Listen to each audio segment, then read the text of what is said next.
Bonjour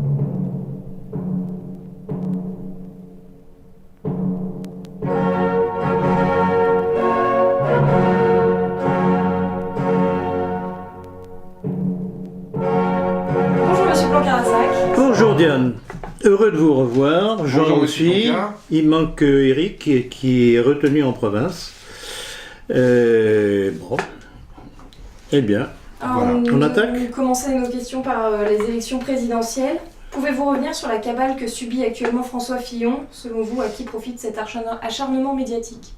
oui, alors cabale, l'acharnement médiatique, c'est le moins qu'on puisse dire. C'est un montage de toutes pièces. C'est très intéressant comme histoire d'ailleurs. Et là, on touche du doigt à la vieille formule de Voltaire, mentez, mentez, il en restera toujours quelque chose. Et on voit très bien que ça laisse des traces dans les petites cervelles des Français qui regardent leur TV tous les soirs et qui avalent comme une éponge la dite information. Alors, qu'en est-il de cette histoire-là? Alors, apparemment, le parcours de cette information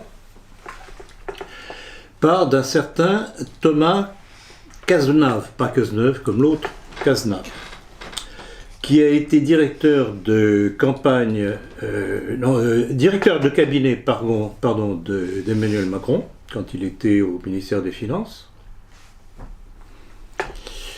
qui transmet des documents du ministère des Finances. Et il est évident que toutes ces données chiffrées, ou soi-disant chiffrées, qui ont été quelque peu tripatouillées, ne pouvaient venir que du ministère des Finances. Les chèques et ceci et cela, ça ne pouvait... Il n'y a que le ministère des Finances qui pouvait connaître ça. Qui transmet ces données à Hollande, qui examine les documents, et qui lui dit, faites-en bon usage. Et le Thomas Cazeneuve transfère ça à un autre. En fait, ce sont tous d'anciens potes de l'ENA. Ça tourne autour de l'ENA. Qui transfère ça donc à un autre de ses condisciples de l'ENA. Comment il s'appelle déjà? Gaspard Ganzer. Qui a été un des soutiens de Dominique Strauss-Kahn. Donc on voit tout le parcours. Le lien, et qui prend rendez-vous avec le chef de rédaction du Canard enchaîné, qui s'appelle Michel Gaillard, je crois, si mes souvenirs sont exacts. Et il lui donne les documents. Et à partir de là, commence à monter cette mayonnaise de ces soi-disant infractions imputées à Madame Fillon, aux enfants de François Fillon, qui l'aurait employé pour... Bon, alors, le problème, c'est que tout cela est légal. Oui. Et que sur toutes les sommes que et son épouse et ses enfants ont touchées, d'abord, ce sont des sommes qui sont allouées par l'Assemblée nationale, ou par le Sénat, s'ils travaillent au Sénat, tout ce qui est plus légal. Et ils ont payé des impôts là-dessus. Alors, qu'est-ce qu'on veut de plus ? C'est vraiment le montage à partir de rien. Et c'est ça qui est extraordinaire. Et c'est tellement démonstratif de ce qu'est en réalité la démocratie que l'on manipule les foules sur des mensonges, sur des montages informatiques frauduleux. Voilà. Et donc à qui profite cette Alors, qui affaire? profite le crime? Il faut voir quelle est l'affiliation de l'information. Macron est bien entendu. Et visiblement, Hollande soutient Macron. Et je voudrais revenir d'ailleurs à ce sujet-là, indépendamment de Macron, mais c'est connexe. Vous vous rappelez des tripatouillages qu'il y a eu entre le premier tour, au moment du premier tour des primaires de la gauche? Cette montée, cette descente, sans que ça change les pourcentages. Je suis persuadé, je n'ai pas de données particulières là-dessus. Si un de ceux qui écouteront cet entretien a quelque chose, je serais heureux d'avoir quelque chose de précis, mais mon intime conviction, comme on dit, c'est qu'on a tripatouillé les chiffres du premier tour de la primaire à gauche pour que Valls soit éliminé. Non, que Valls soit là. Au lieu de Montebourg. Ah oui. Au lieu de Montebourg. Qui a fait un score ridicule. Or, et je veux rebondir là-dessus, Qui a poussé à la vente, pour une bouchée de pain, de Alstom à General Electric américaine? Macron. Alors que Montebourg était contre. Et s'est fait pousser dehors pour que Macron puisse prendre la place de Montebourg au ministère. Donc voilà comment tout ça est bien ficelé et on voit les tenants et aboutissants. C'est pour ça que je vous dis que je pense que il y a eu tripatouillage des chiffres au premier tour des primaires de la gauche pour que Montebourg ne soit pas là et que ce soit Valls qui prenne la place. Oui, il n'aura pas fait long feu, quoi. Ah, il n'aura pas fait long feu, bien entendu. Je crois que même des gens de gauche, quand ils voient sa gueule haineuse, ils prennent peur. Cet homme, c'est un bloc de haine. Ouais. La frousse, surtout. Hein? C'est un froussard, quoi. Ah non, mais s'il n'avait pas tout l'appareil de l'État contre lui, et puis alors, bon, il faut voir. Alors, on sait utiliser les forces de l'ordre contre les mères de famille, les bons grands-pères, etc., et les enfants qui défilent pour la manif pour tous. Mais quand il s'agit de réprimer les manifestations des comment ils s'appellent, ceux qui ont fait tant de bazar, c'est Nuit debout. Donc voilà, on voit très bien la force, comment ils l'utilisent. Voilà, je pense avoir répondu. Alors il y a une chose que je voudrais relever tout de même qui m'a fait plaisir, parce que je retrouve un certain discours chez Fillon, que nous tenons, c'est quand Fillon a dit que Macron était un gourou du système. Oui, ils emploient tous le terme système. Ah oui, d'accord, mais enfin, ces derniers temps, le premier qui a utilisé le terme système dans notre sens, c'est Fillon. Alors justement, existe-t-il encore ce qu'on appelle le système et ce qu'on appelle le politiquement correct? Oui, bah évidemment, politiquement correct est toujours là, c'est évident. Politiquement correct, c'est ce que veulent ceux qui tiennent tous ces partis politiques. Et rappelez-vous l'histoire du référendum que Chirac avait eu l'imprudence de promouvoir sur la Constitution européenne. Les Français l'ont rejeté, et le petit Sarkozy n'a eu de cesse que de rectifier la chose par le traité de Lisbonne. Donc les élections ne sont bonnes que quand ça convient à ceux qui dirigent en sous-main la politique. C'est ça la démocratie, inorganique. Que pensez-vous de la ligne politique de Boulevard Voltaire de Robert Ménard dans l'affaire Fillon?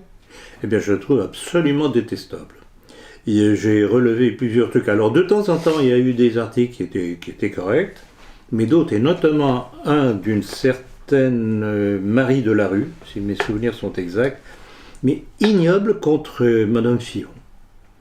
Et puis alors, le fameux magistrat honoraire, le Philippe Bilger, qui est un personnage, mais je ne sais pas de quelle loge il est, mais il doit être d'une loge, c'est pas possible autrement, qui a sorti une tirade, mais vraiment, on se demande d'où il sort ça. Disant que pour lui, Valls c'était Cyrano, et qu'il avait la tendresse pour lui. Dans Boulevard Voltaire. Alors vous vous rendez compte ? Qu'est-ce que c'est que cette alliance de soi-disant gens de droite, genre Ménard, qui fait du racisme primaire dans son coin à Béziers, et qui trouve les plus beaux compliments pour bon, je ne vais pas dire de gros mots, ça risquerait de me retomber sur la figure, au sujet de Valls.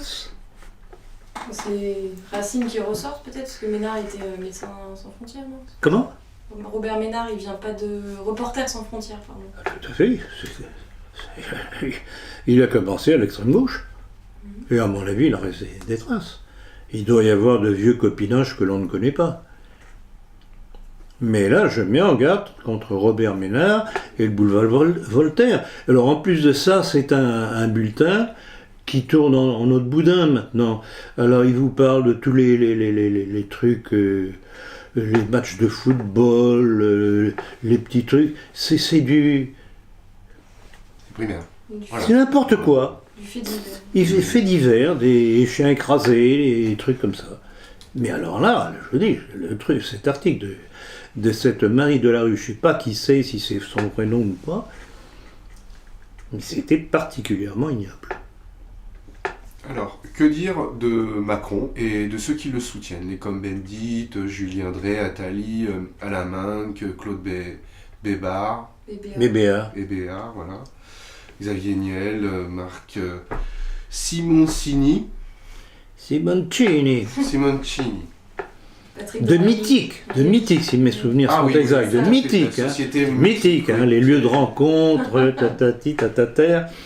Thierry Ph de Oui. Terra Nova. Bon, ben vous en oubliez un et pas Patrick le Pas moindre. petit, oui. Patrick Et il manque Pierre Berger. Ah oui. Ah bah c'est voilà, vrai. Pierre Berger. Il manque Pierre Berger, voyons. Le Ah principal. bah qui, ouais. Donc Ah, voilà, bon. ben, ça décrit Macron. C'est C'est cette pourriture qui entoure Macron, qui se ressemble, ça semble. Alors Emmanuel Les Macron pourrisseurs. il aurait d'ailleurs financé sa campagne avec l'argent du ministère de l'économie. Est-ce que vous avez un commentaire à ce sujet? J'ai un commentaire, et d'ailleurs il y a un livre qui est sorti dernièrement, ou qui va sortir très prochainement, dont on a déjà les bonnes feuilles, c'est pour ça qu'on commence à en parler dans la presse. Ce sont deux journalistes, je n'ai pas les noms en tête, mais qui révèlent que Macron, quand il était encore au ministère de l'Intérieur, s'est servi de l'argent du ministère pour commencer sa campagne électorale, et qui passait plus de temps à recevoir des gens en fonction de sa campagne électorale que de travailler pour le ministère. Donc voilà le personnage.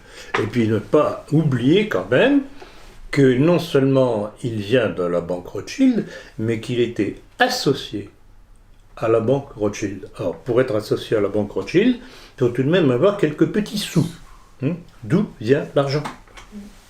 Et pourquoi aller le prendre à cet endroit-là? Comment? Et pourquoi aller le prendre à la source? Voilà l'engeance, il faut le savoir. Alors Marine Le Pen estime qu'elle a plus de chances d'affronter Emmanuel Macron au second tour que François Fillon. Le duel sera entre patriotes et mondialistes, dont l'ancien ministre de l'économie est le symbole. La raison, selon elle, est que François Fillon est un mondialiste honteux, alors que Emmanuel Macron est un mondialiste décomplexé. Ouais. Bon. Marine Le Pen, c'est tout de même un curieux animal politique. Oui. Alors, que Macron soit un mondialiste décomplexé, ça je suis tout à fait d'accord. C'est pour ça que je reviens sur l'histoire de la vente de Alstom, l'une des branches de Alstom à General Electric. C'est vraiment les intérêts de l'étranger avant les intérêts français. Et surtout l'emploi des Français. Mais en ce qui concerne Fillon, je ne suis pas d'accord avec son analyse, parce que Fillon a dit des choses très dures, et vis-à-vis de la communauté européenne, notamment à partir au sujet du tribunal, je ne sais pas quel est le nom de ce bidule-là, un truc européen qui impose les lois voulues par Bruxelles aux nations, notamment la France. Et c'était à propos de la gestation pour autrui. Il avait dit que si cette entité bruxelloise continue à vouloir imposer ça à la France, eh bien la France n'aurait qu'une seule solution, c'est en sortir. Tout de même pas très mondialiste ça, puisqu'on sait que l'Europe communautaire est une des étapes du mondialisme. Et si on n'a pas pris le temps de noter au fur et à mesure un certain nombre de déclarations de Fillon, on est amené à tomber dans les pièges que l'ennemi nous tend pour nous détourner de lui. Et je pèse bien mes mots. Parce qu'il y a un certain nombre de choses. Je voudrais encore rappeler par exemple ce qu'il avait dit au sujet de l'école, de l'éducation dite nationale. Quand il regrettait que les programmes scolaires aujourd'hui, ça ne date pas simplement de Najat Belkacem, bien avant aussi, qu'on a évacué tous les symboles de ceux qui ont constitué la France, de Clovis à Jeanne d'Arc et compagnie. C'est pas tout à fait une démarche mondialiste, ça. Donc, attention, et on voit très bien comment dans nos milieux, par exemple le boulevard Voltaire dont on parlait à l'instant, vous avez dans nos milieux des individus qui sont là pour travailler nos milieux, pour donner un certain éclairage sur Fillon, parce que pour que Macron puisse l'emporter, non seulement pour qu'il soit au deuxième tour, mais qu'il puisse être élu président de la République, il faut d'abord que Fillon soit obligé de dégager. Donc, pour eux, l'homme à abattre, C'est Fillon. c'est Fillon. Oui. Ça, c'est élémentaire. Et quand Marine Le Pen dit que, c'est enfin ce que vous avez cité tout à l'heure, mais elle n'a rien compris.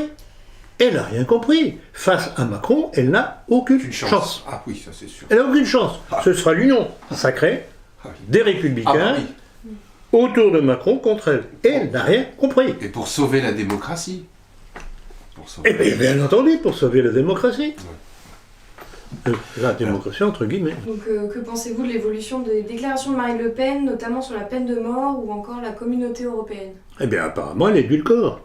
Toujours dans cette obsession de se dédiaboliser, de se normaliser, etc. Bon, rappelez-vous ce que je disais il n'y a pas tellement longtemps, que je répète d'ailleurs assez régulièrement, que le Front National ne nous intéresse, nous, en tant que nationalistes, que comme explosif éventuel pour faire sauter l'Europe. Mais au train où elle va, à force de tout édulcorer, ben, ça va être un pétard mouillé comme explosif. Oui, elle va faire exactement. Mais donc vous ne pensez pas que Marine Le Pen puisse accéder dès le premier tour?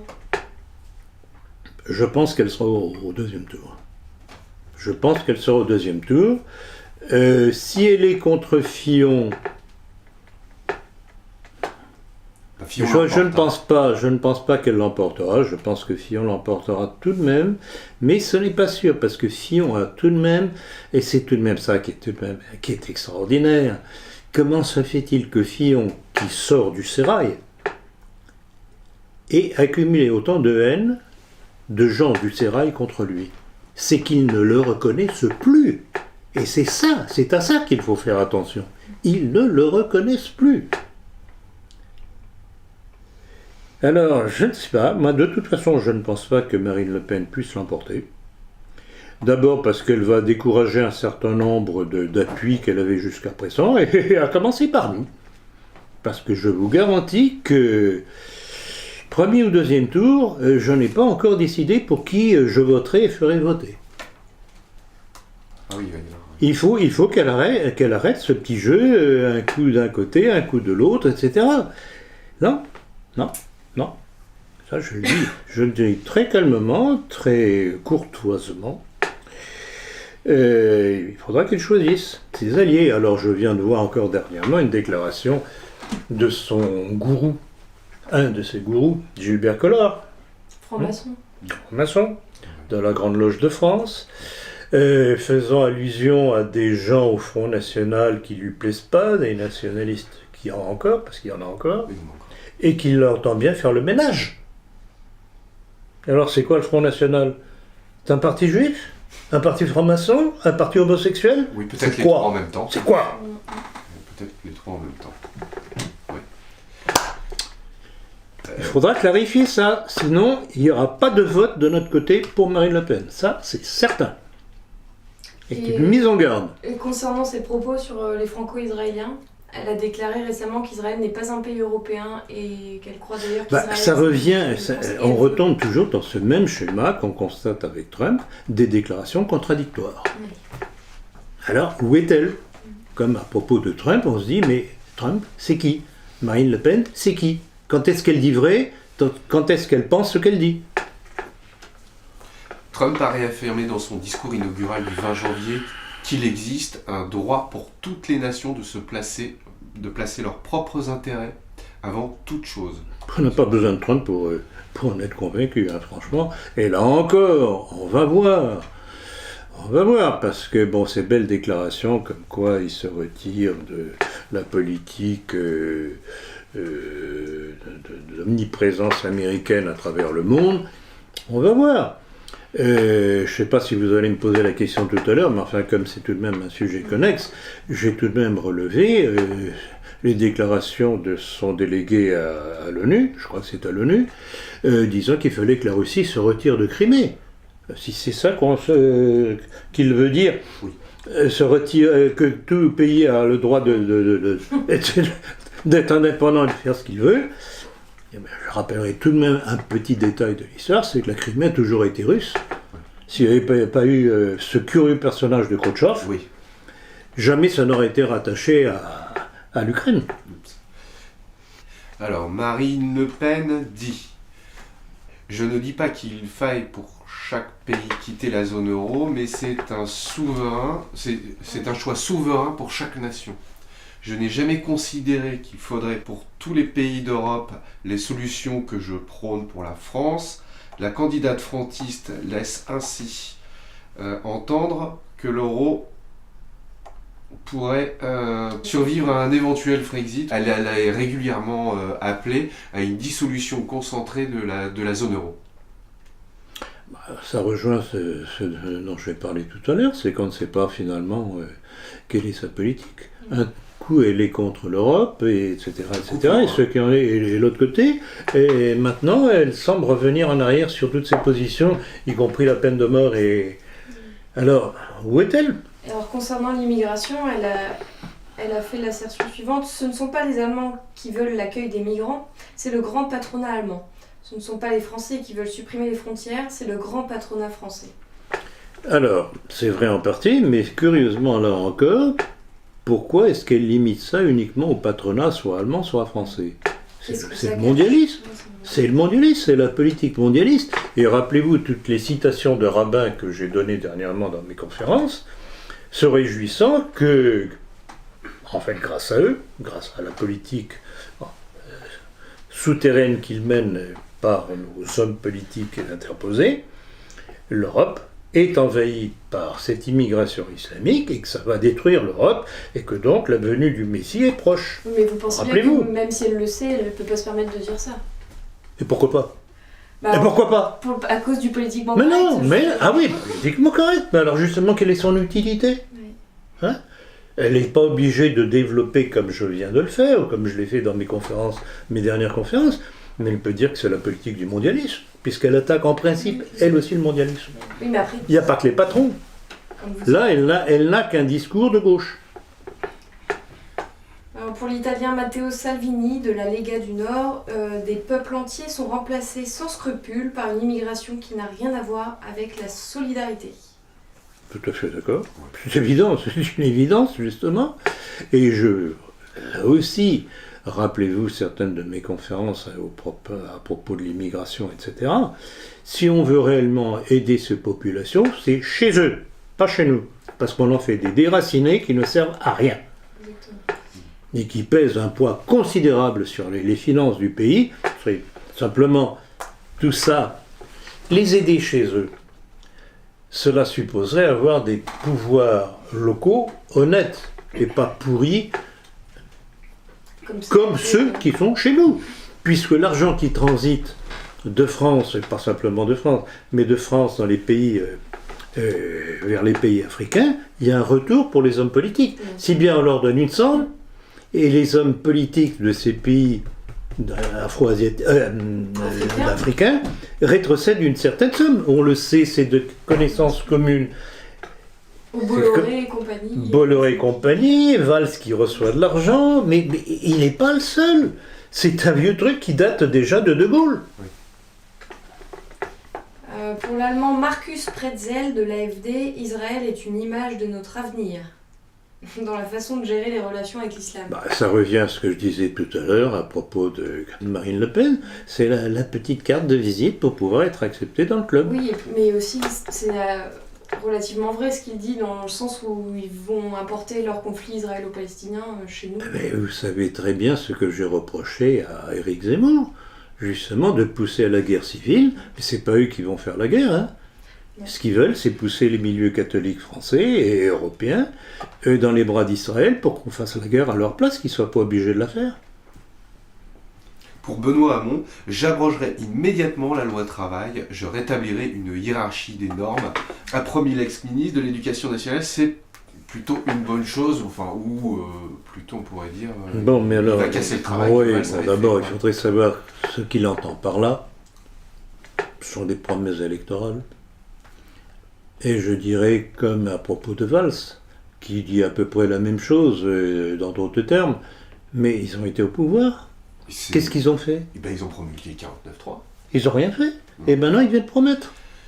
Et il faudrait arrêter tout de même de prendre les Ils viennent Français pour des faire ce crétins. qu'ils ont construit, quoi. Ben, C'est stupide. ils se condamnent eux-mêmes, au moins. C'est pour ça que Mélenchon, finalement, est si avantageux dans cette élection présidentielle et qu'il siphonne quand même correctement les Oui, voix oui, d'amour, oui. hein. Bon, relativement, il est plus cohérent que les autres. Puis lui, au moins, n'était pas au pouvoir. Tandis que les Macron, Valls et compagnie, étaient au pouvoir. Et alors, ils viennent dire maintenant le contraire de ce qu'ils ont fait. Un petit problème, là, non? Et que pensez-vous des 750 € mensuels de revenus universels que souhaite créer Benoît Hamon? Avec quel argent? Non, il a renoncé. Hein. Il a renoncé, me semble qu'il a finalement, renoncé. au Oui. universel. Non, alors, déclaré vous vous que- rendez compte tout de même de la volatilité de ces candidats qui disent une chose, puisqu'ils se rendent compte, d'abord parce qu'il y a des critiques évidemment, et puis ils se rendent compte qu'il n'y a pas l'argent pour ça. Bon, et alors, revenu universel, c'est magnifique. Madame On Bettencourt. n'a plus besoin de travailler. Voilà, on met la clé sous la porte. On n'a plus besoin de travailler. Ouais, ouais. Et puis des gens comme Madame Bettencourt le toucheront aussi. Quoi? Des personnes comme Madame Bettencourt le toucheront également. Ah ben exactement. On a Est-ce que besoin. vous trouvez normal que, au nom de l'égalitarisme démocratique, que toutes les couches de la société, des plus riches aux plus pauvres, reçoivent la même chose? Vous trouvez ça normal? Bien sûr que non. Bon. Non, mais c'est aberrant. Et comment ces gens qui se disent de gauche, donc à gauche, dans l'imagerie populaire, qui défend les peuple, prolétaires, le peuple, etc. Mais c'est aberrant. Et je voudrais revenir aussi sur une chose, parce que, bon, par les temps qu'il fait, on croise beaucoup dans la rue des malheureux SDF qui se protègent comme ils peuvent, qui se mettent sur des grilles d'aération du métro, etc., etc. Et si on utilisait cet argent pour construire des refuges pour ces malheureux, au lieu de leur donner des taudis, parce qu'on a régulièrement des témoignages de SDF, le discours officiel est de dire « Ah oui, mais ils ont des centres d'accueil, etc. » Ces centres d'accueil, c'est quoi? Ce sont des taudis. Oui. Après les témoignages des Oui, SDF ils veulent pas.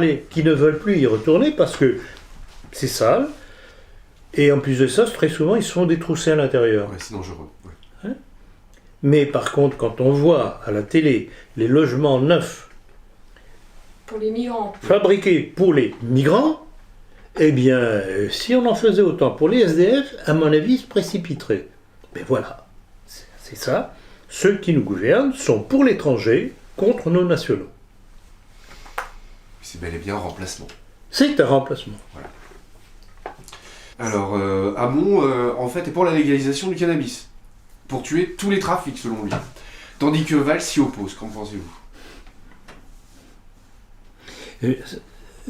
On dirait presque un jeu de rôle entre les deux. Vous savez l'histoire du bon policier, du méchant policier quand on interroge un suspect. Eh Hein. oui. Donc Hamon qui sort son truc, bon il faut libéraliser parce que comme ça il n'y a pas les trafics. Ah bon d'accord? Ouais.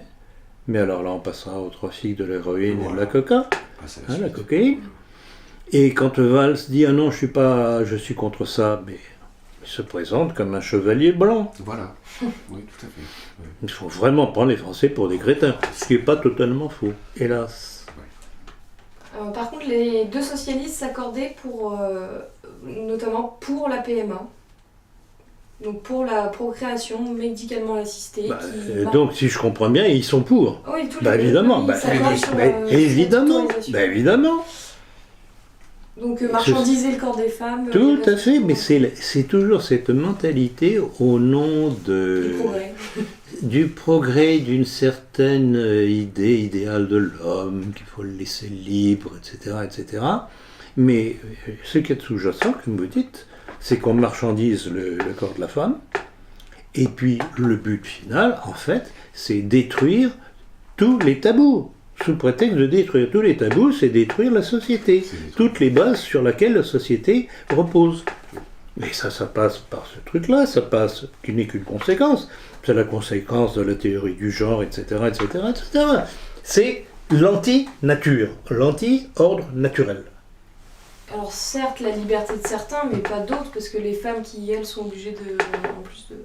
Donc Ils là veulent pas aussi, les- là les aussi de la conséquences. part de Jean de Gauche, c'est utiliser une femme pauvre qui essaye de se faire de l'argent en fabriquant un gosse pour des gens qui ont de l'argent. Elle est où la justice sociale? Oui, bien C'est sûr. ce que j'allais dire, mon cher Jean. Elle est où? Exactement, la justice sociale. De ces gens qui sont les grands défendeurs du peuple. Oui, oui, oui. Oh non mais mon Dieu. C'est triste. Hein. Alors, juste avant Non, son c'est départ... plus que triste, c'est révoltant. Ouais, oui, c'est révoltant. C'est révoltant. Oui, c'est révoltant. Ouais. Juste avant son départ, le ministre de la Culture a décidé d'assouplir les critères d'interdiction pour les films, pour les personnes de moins de 18 ans. Les mineurs pourront visionner des films violents ou explicites. Explicites sexuellement, etc. Enfin, est-ce que vous avez un commentaire là-dessus? Oh que oui, D'ailleurs, c'est pas la première fois que je la prends en ligne de mire. C'est l'actuel ministre de la Culture, Oh, ouais. une certaine Audrey Azoulay, qui est une juive marocaine, Ah oui, Azoulay. qui, là aussi, elle fait tout. Ce sont des pourrisseurs dans l'âme. Et puis, Des pourrisseurs dans l'âme.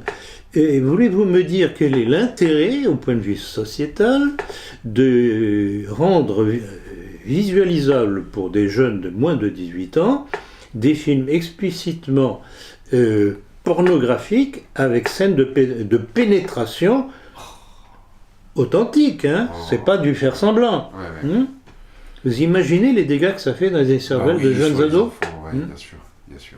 partagés entre la drogue d'Internet, les jeux vidéo et la drogue, tout simplement. Oui, oui. Voilà, ils sont en train de fabriquer une jeunesse qui n'a plus de neurones, Oui. qui n'a plus que de bas instincts en dessous de la ceinture. Pas besoin de faire un dessin, quoi. Ouais. Et c'est quoi tout ça? On retombe dans les protocoles des sages de Sion. Et dernièrement, elle a autorisé une représentation blasphématoire de Jeanne d'Arc à Lyon, fin janvier. Mais exactement. Ben, ça va avec. Ça va avec. Là encore, détruire tout l'aspect, je dirais, surnaturel qu'il y a dans notre histoire de France, notamment au travers de Jeanne d'Arc, rabaisser, avilir, détruire, ces gens sont des destructeurs et des pourrisseurs. C'est pour ça que, je ne sais pas si on y arrivera un jour, mais le jour où ça leur reviendra sur la figure, ils ont intérêt à être loin. Alors, Attendez, on a oublié une chose.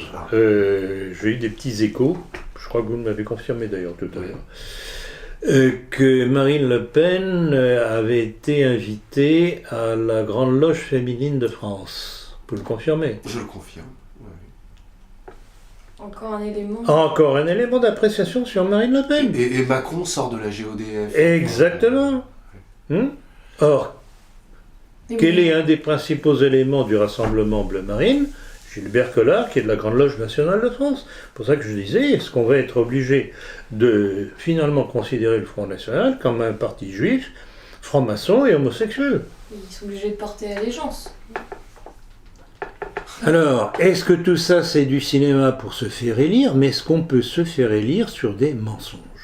Il y a une formule que j'avais, et notamment par rapport à mes enfants, qui me disaient, oui mais écoute, bon, défendre ses idées c'est bien, mais enfin que ça passe pas toujours facilement, etc. Et je leur ai dit ceci, vous n'êtes pas obligé de dire toute la vérité, parce que justement ça peut mal passer. Mais ne dites jamais quelque chose de contraire à la vérité. Ce sont mes influences jésuitiques encore. Mieux vaut se taire finalement que de. Mieux vaut se taire, tout au moins. Et vous savez très bien, une de mes formules, c'est de dire, quand vous discutez avec des gens, insinuer le doute. Il faut rendre les gens qui croient dans les médias, il faut en faire des incroyants. Des incubes. Insinuer le doute. Oui, des sceptiques, Par quoi. exemple, on dit, mais est-ce que vous ne croyez pas que tout ça a été téléguidé? C'est tout de même curieux, c'est bizarre, comment ça se fait qu'un tel soit à ce point accusé et vilipendé, alors que les autres, je pense à Fillon bien entendu, alors que les autres qui en ont fait autant, et c'est légal, on n'y touche pas. Alors, dernièrement, je ne sais pas si vous avez vu sur les réseaux sociaux, il y a une proposition qui rejoint ce que Fillon a demandé dernièrement en disant moi, j'ai rendu public ma feuille d'impôt, etc., mes avoirs, je demande à ce que tous mes concurrents fassent autant. Donc ça circule sur les réseaux sociaux, j'ai signé le truc, j'ai vu qu'à la suite de ma signature, tout un groupe de personnes qui me suivent sur les réseaux sociaux. Et alors c'est amusant parce que je ne sais plus quelle est l'organisation qui a lancé le truc de cette signature. Je reçois régulièrement sur le thème suite à votre signature, un tel a signé aussi. Donc, vous vous rendez compte vous voyez l'influence que l'on peut avoir au travers des médias sociaux. On peut lancer des mouvements.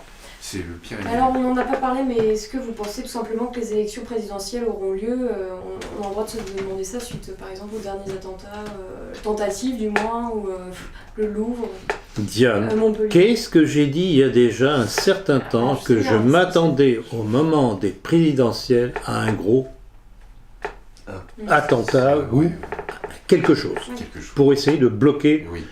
Ça va dépendre. S'ils se rendent compte que Fillon remonte dans les sondages et qu'ils n'arrivent pas à s'en débarrasser, qu'est-ce qu'ils vont faire? Une balle dans la peau d'un attentat contre Fillon, c'est toujours possible. C'est évident. Un truc comme ça, l'état de siège, etc. On ne peut pas faire les élections, vous vous rendez compte, les attentats qu'il pourrait y avoir dans les bureaux de vote, etc. On est obligé de remettre ça, etc. Et on reste au pouvoir. Oui. On reste au pouvoir. Ça, la démocratie.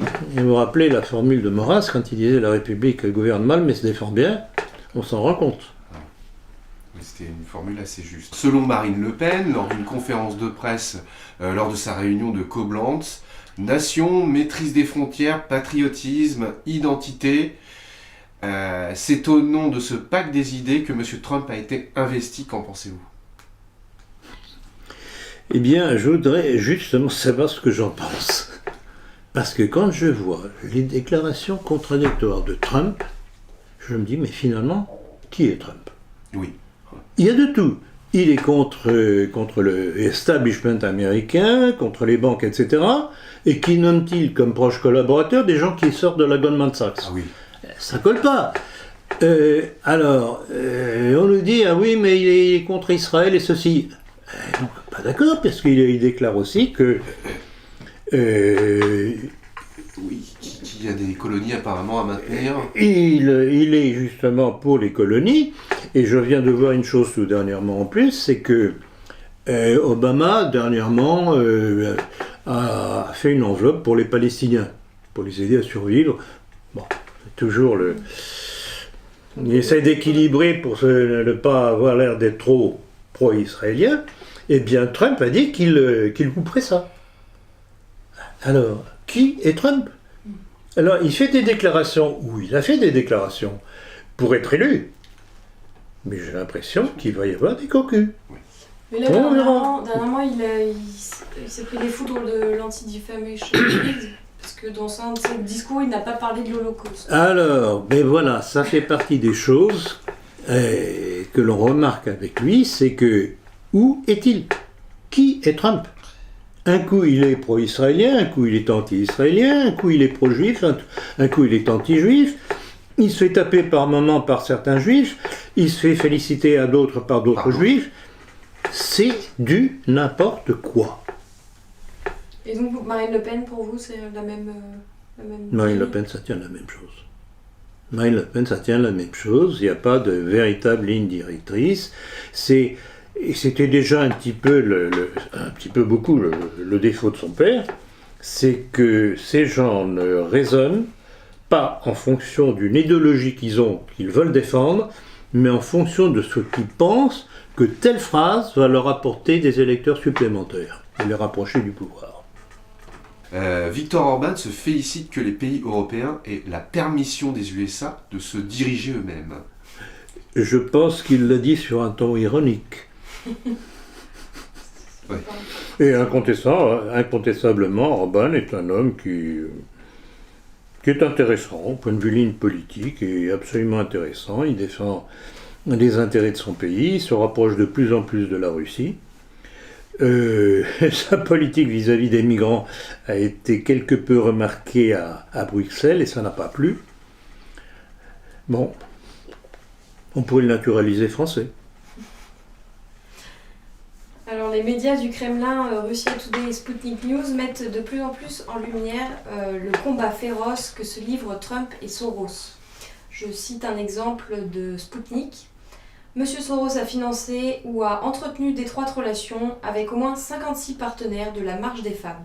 Il s'agit entre autres de Planned Parenthood ou du Conseil national de défense des ressources, structures connues pour leurs oppositions intransigeantes envers le nouveau président des États-Unis, Donald Trump.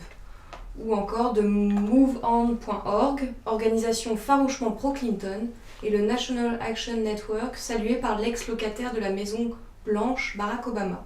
Comment cet affrontement va-t-il, selon vous, se terminer ? C'est très curieux, parce qu'effectivement, on voit ce genre d'informations. L'impression que l'on peut avoir à ce sujet-là,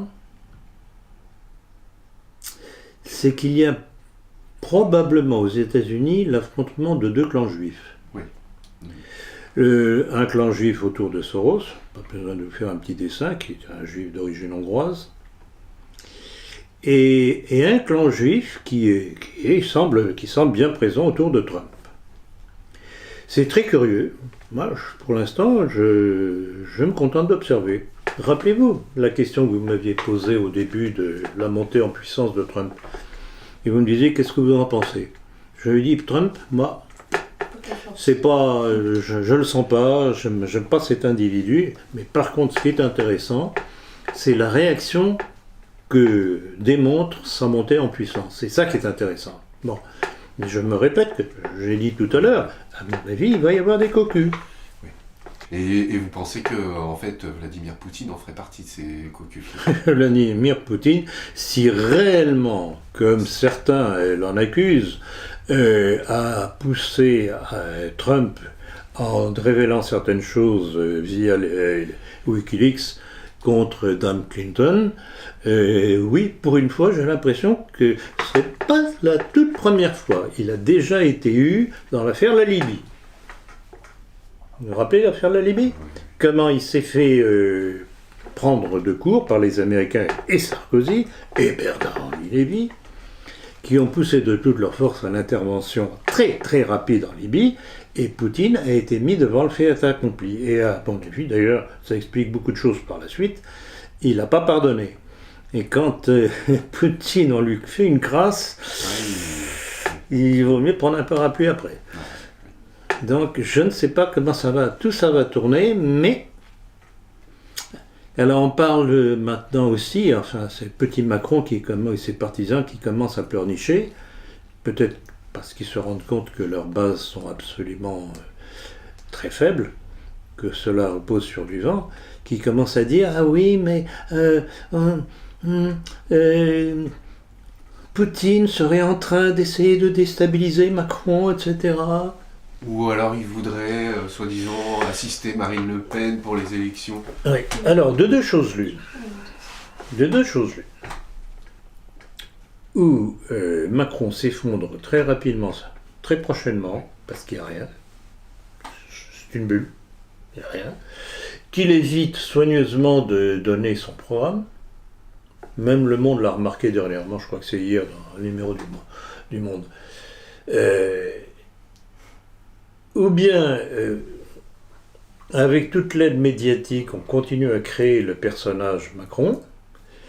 Est-ce que les Russes réellement vont avoir une action là-dessus ? Je n'en sais rien. C'est la bouteille à l'encre. Hein. Vraiment, c'est la bouteille là. La seule chose sûre, c'est qu'on voit très bien qu'il est l'adversaire premier de toute cette mafia. C'est fier. Et je dirais même peut-être plus que Marine Le Pen. Oui, parce qu'ils veulent se servir de Marine. Mais bien entendu. Et donc, je ferai remarquer ça à tous les... Enfin, il n'y en a pas beaucoup, mais j'ai un certain nombre de correspondants. Ah oui, mais Fillon, c'est ceci. Ah oui, mais Fillon, c'est cela. Et j'ai beau leur dire, mais écoutez, si Fillon est autant attaqué que ça, pourquoi ?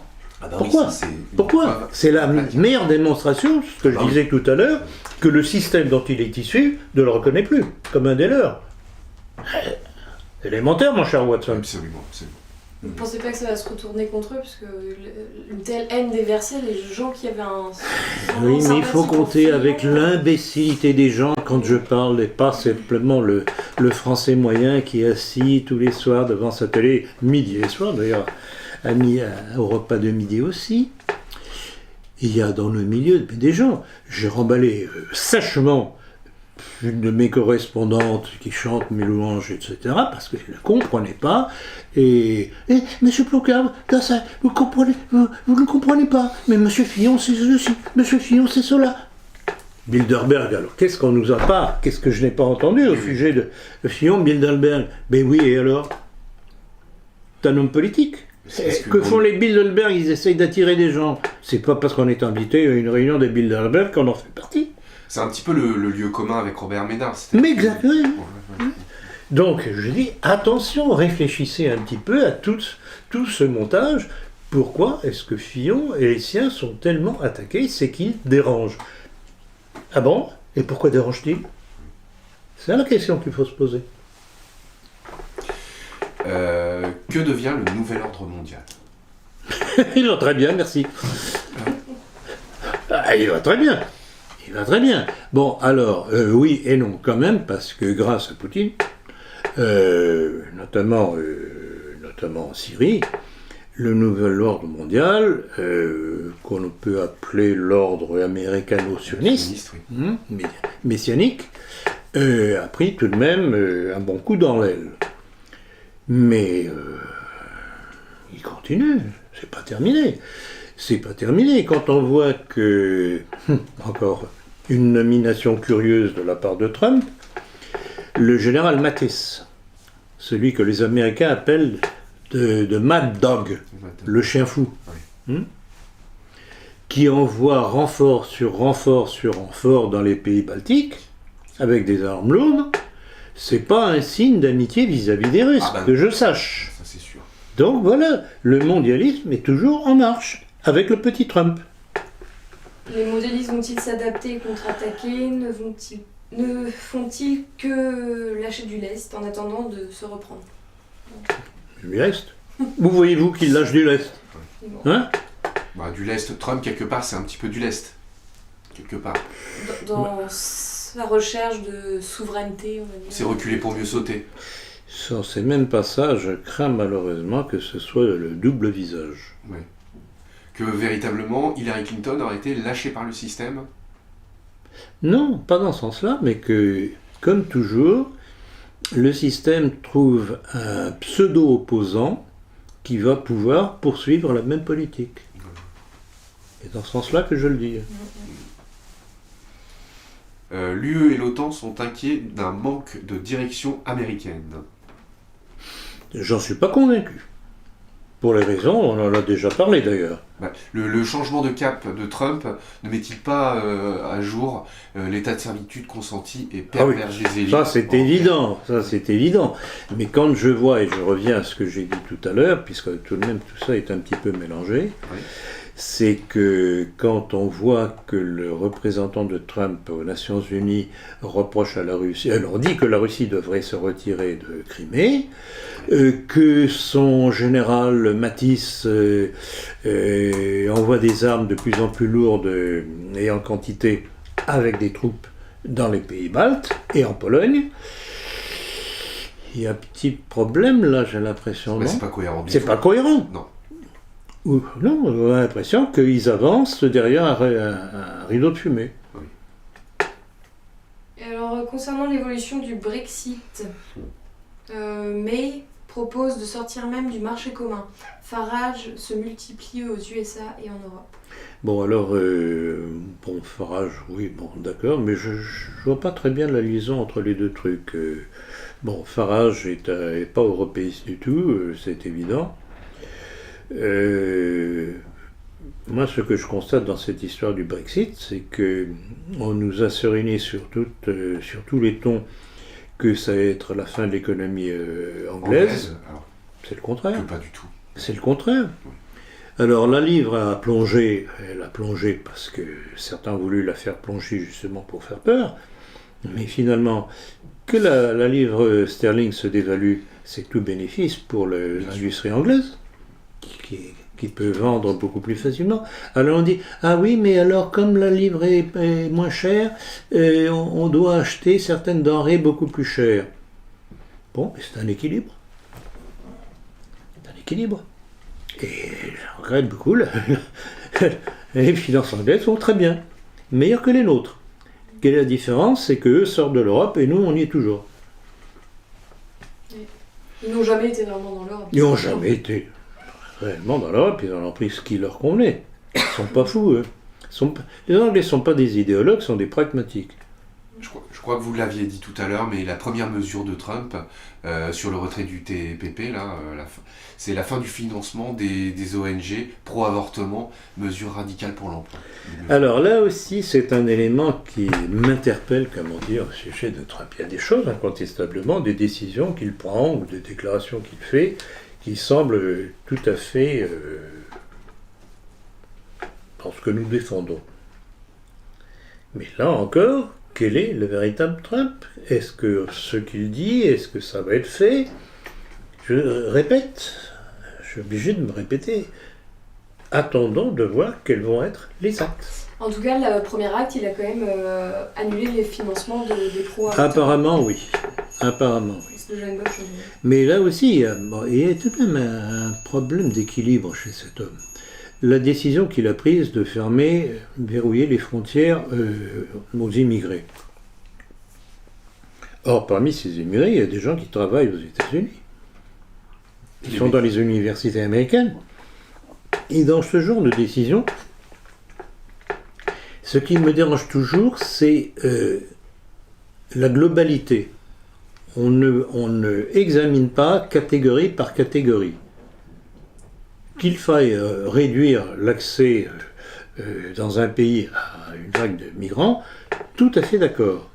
Mais s'il y a des gens qui travaillent déjà là-bas, il y a un problème. C'est pas possible. Donc, il y a une espèce de déséquilibre dans ces décisions qui me dérange. Et qui va montrer justement le côté néfaste de sa politique. Mais exactement, c'est caricatural. Caricatural, justement. Et puis les Mexicains ne sont pas des musulmans. Les Mexicains ne sont pas des musulmans. Bon, alors, ceci dit, là aussi, Trump pourrait dire ce que je dis au sujet de nos émigrés, c'est au Mexique qu'il faut les aider, Bien sûr. pas aux États-Unis. Alors qu'il a au contraire décidé de retirer les aides des États-Unis envers le Mexique. Oui, ben justement, ça colle pas. S'ils retirent les aides, ces malheureux Mexicains vont être tentés encore plus d'essayer de trouver de quoi manger ailleurs, donc aux États-Unis. Mais il faut voir aussi, pas besoin de nous faire un petit dessin, que le pouvoir mexicain est un pouvoir mafieux, maçonnique, etc. Rappelez-vous l'histoire des Cristeros. Qui est tenu par les États-Unis. Qui est tenu par les États-Unis. Le Mexique est une création maçonnique américaine. La Russie, la Syrie et l'Iran sont ravis du changement prévisible de politique étrangère des USA. Que pensez-vous des pourparlers d'Astana? Je crois que j'en ai déjà parlé en principe. Bon, alors... C'est que j'ai l'impression qu'il se trompe. Et d'ailleurs, je voudrais relever ce qu'a dit Sergueï Lavrov, qui est le ministre des Affaires étrangères russe, qui est tout sauf un imbécile, qui disait sa déception justement de la politique de Trump, en disant, non. Ça va pas aller. Ça va pas aller. Ça va pas aller. Et un mot sur le 47e forum de Davos. C'est une foire. Plus amusant, ça a été le show qu'a fait le président chinois.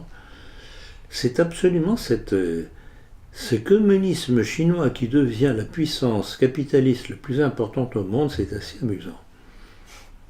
Je ne sais pas comment expliquer ça, c'est incroyable. Et non, il est allé faire son show pour dire, vous voyez, comment nous réussissons, etc. Et il est allé donner des leçons à ceux qui tirent les ficelles du forum de Davos. C'est assez amusant.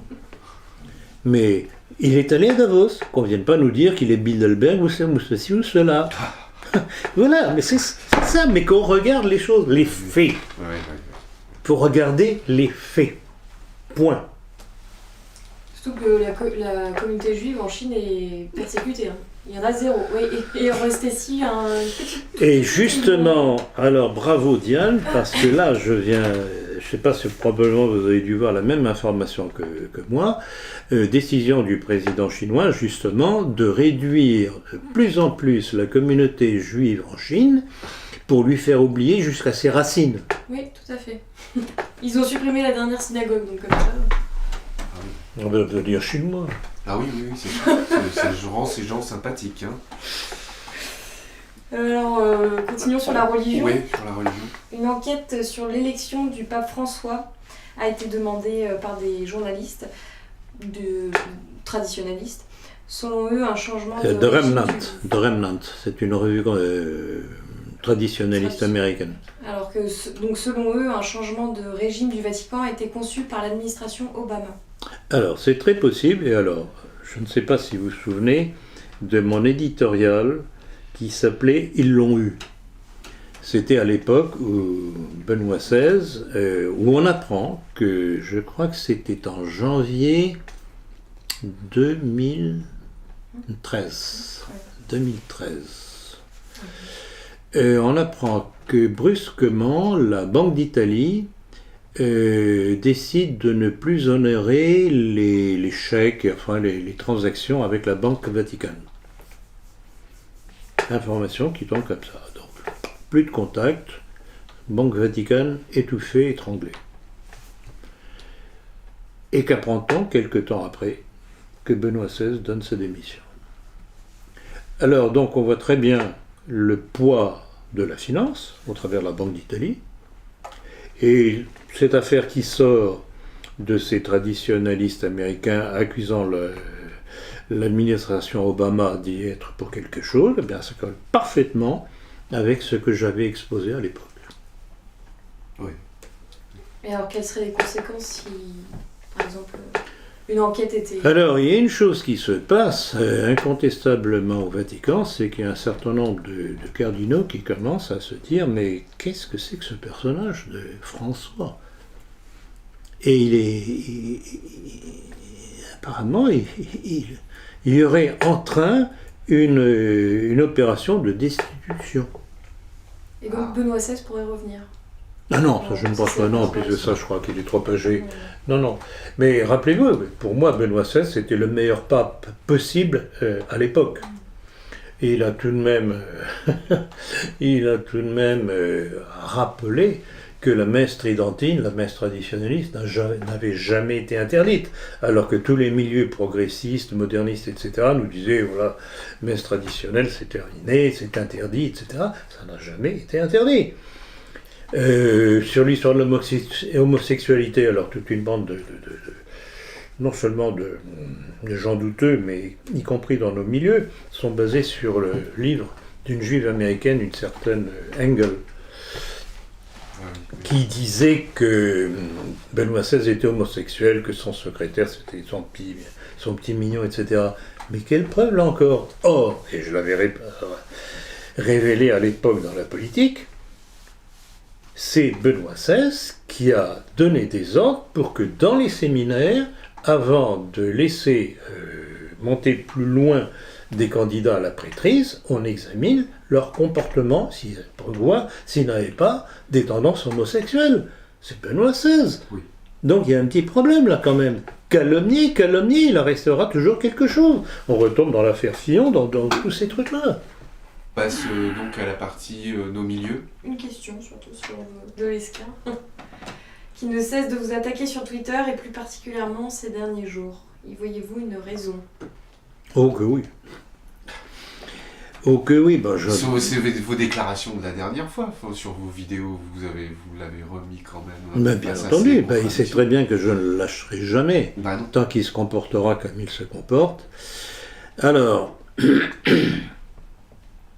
Bon, je J'en ai parlé effectivement la dernière fois, l'histoire de ma mère musulmane et compagnie, n'importe quoi, auquel j'avais répondu que, étant donné que lui était né au Maroc, il était marocain, etc., etc. Puis je remets toujours la litanie de sa fameuse déclaration que la nation française est née avec la Déclaration des droits de l'homme 1789, ce qui est totalement maçonnique comme déclaration. Et alors, dernièrement, là, j'ai eu droit à des attaques. Alors, ça a été vraiment la salve. La salve. Alors, de lui, et puis de 4 ou 5 pseudos se réclamant de lui, comme si c'était des fidèles. Des suiveurs. Et c'est curieux, mais ça s'est brusquement interrompu quand j'ai répondu, suite à l'un des trucs de ces soi-disant fidèles, j'ai mis textuellement mon petit Lesquin. C'est pas la peine de continuer comme ça, je sais très bien qui est derrière. Perdez pas votre temps, ça ne me fera pas changer. Et depuis, silence, plus rien sur la ligne. Bon, il a peut-être des pulsions, on verra la prochaine pulsion. Oui. Mais alors, le plus amusant, c'est que nous avez vu dans la politique ce truc assez intéressant. Sur ses origines. Sur ses origines. Vous alliez poser une question là-dessus ? C'était la suivante. Oui. Ah bah alors posez la question, que je puisse y répondre. Mais c'est aussi expliquant peut-être cela aussi, parce que... Je ne fais pas le dire. Dans le dernier numéro, c'est ça? Tu l'as la question? Oui, dans le dernier numéro de la politique, vous faites allusion aux origines juives de Lesquin. Bon, alors là encore... Article issu de la LDJ, je crois. Ah oui, alors... Attendez. Alors là, justement, c'est ça qui est extraordinaire, c'est que de par le nombre de correspondants, je reçois des documents qui viennent, on dirait, à point nommé, mais c'est extraordinaire, à point nommé pour répondre à un individu ou répondre à une question. Et parmi ces documents, j'ai reçu justement l'information, et alors, c'est très intéressant parce que c'est pas du tout un milieu de droite nationaliste ou autre qui sort ça, c'est la Ligue de défense juive, et pour la petite histoire, vous vous rappelez des déclarations fort peu élégantes de Lesquin au sujet des rescapés de la Shoah qui, à 80 ans, étaient encore en parfaite santé, la grosse Simone Veil et compagnie, Dixit Lesquin, etc. Donc, cette déclaration de la Ligue de défense juive, en fait, était une réponse à Lesquin qu'il traite de faux frère. Alors, je vais vous lire ça. C'est donc dans mon éditorial du dernier numéro de la politique, dans le numéro, une erreur de merde. Bon, bref, sur la numérotation, c'est pas grave, mais le texte est tout de même très intéressant. Alors, c'est titré « Henri de Lesquin ou l'antisémite qui veut cacher sa grand-mère juive » by Ligue de défense juive du 23 octobre 2016. Donc, c'est tout de même assez récent. Alors voilà le texte. J'ai lu sur votre généalogie que votre grand-mère maternelle avait pour patronyme Médina. Or, Médina est un nom purement juif séfarade. C'était des descendants de ces malheureux juifs espagnols qui avaient été au XVe siècle, qui avaient dû au XVe siècle fuir l'Inquisition sous Torquemada. Nos rabbins nous enseignent qu'un enfant est juif s'il est né d'une mère juive, ce qui rend vos propos plus ignobles encore. Et j'ai la référence, donc le HTTP, etc., qui ramène à la Ligue de défense juive. Vous avez dit l'article de 2013, mais c'est 2017, je crois. Non 16. 2016. 21 octobre 2016. Et alors, ça nous fait penser à ces juifs antisémites, comme il en existe de temps en temps. Oui, mais le problème, là encore, c'est que, bon, Lesquin navigue dans un milieu de droite. sens très très large du terme. Rappelez-vous que Lesquin a été invité par le petit Jérôme Bourbon à son banquet anniversaire de Rivarol. Donc, Lesquin, qui veut être président de la République, qui se présente en principe, je ne sais pas s'il aura les signatures, essaye d'attirer les milieux de droite, quelque peu antisémites, par des déclarations comme ça. Et il reçoit en plein figure le pavé de la Ligue des Frères Juifs en disant « Toi, tu es un faux frère ». Donc, c'est un homme qui, on pourrait dire, un juif honteux. Ah oui. Oui, oui. Un juif honteux. Mais qu'il soit de cette origine, mais ça m'indiffère totalement. Mais il faut que son comportement soit logique, cohérent. Bah oui. Or là, il joue sur tous les tableaux. Sur tous les tableaux. Hein? Mais ça explique beaucoup de son hystérie. Ça explique beaucoup de son hystérie. Puis c'est toujours du grand spectacle, en fait. Et rappelez-vous, je crois qu'il y a eu 2 articles, 2 numéros de la politique qu'on a consacrés, ou tout au moins c'était à l'intérieur de la politique. Là encore, c'était un de nos correspondants. On avait, ou j'avais, je ne sais plus, c'était moi ou un de mes collaborateurs, on avait accroché Lesquin sur je ne sais pas quel sujet exactement. Et on reçoit un document d'un de nos correspondants nous disant « Mais vous savez, il y a une chose très curieuse, c'est que quand on va sur Wikipédia regarder la notice Lesquin, on voit le blason de sa famille, donc cette branche Lesquin. Or, je suis un héraldiste, nous écrivait ce correspondant, je suis allé voir dans le livre de la noblesse de France, toutes les branches Lesquin, il n'y en a aucun qui correspond au blason de Lesquin. Dans la semaine qui suivait la publication de notre numéro, où on reproduisait tout ça avec tous les blasons, vous vous rappelez, il y avait tous les blasons des différentes branches Lesquin, avec celui de Lesquin, le blason qui était sur Wikipédia disparaissait, et on ne le voit plus. Blason sur lequel il y avait d'étranges étoiles. Non. Étrange étoile, alors, au point de vue héraldique, certains peuvent vous dire que ça correspond à la molette de l'éperon. D'accord. Ah. Admettons. Mais enfin, c'était tout de même curieux. Oui, c'est curieux. Donc, vous voyez le personnage. Et en tout cas, il a supprimé Donc, son... faux catholique, parce que tout de même d'origine juive, donc c'est un maran. C'est un maran. En fait, oui. Qu'est-ce que c'est que ce noble, soi-disant noble, qui présente un blason qui correspond à rien? Voilà le personnage. Et nous avons aussi une petite annonce à faire pour des DVD de votre conférence qui seront... Excellente chose, oui disponible. Diane, et alors grand merci. Un très très grand merci, justement. Oui, donc là, il faut annoncer que... Alors, ça... C'est un outil que l'on veut mettre à disposition pour ceux qui veulent constituer des cercles, qu'ils appellent ça comme ils voudront, une cellule, un cercle national, etc., pour rassembler des amis autour d'un pot et autour de leur télévision.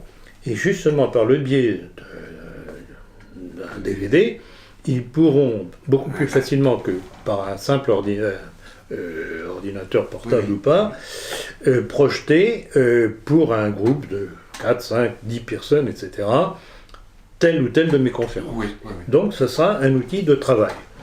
Donc, on pense sortir ça autour de 15 €. Ce sera probablement pour le mois prochain.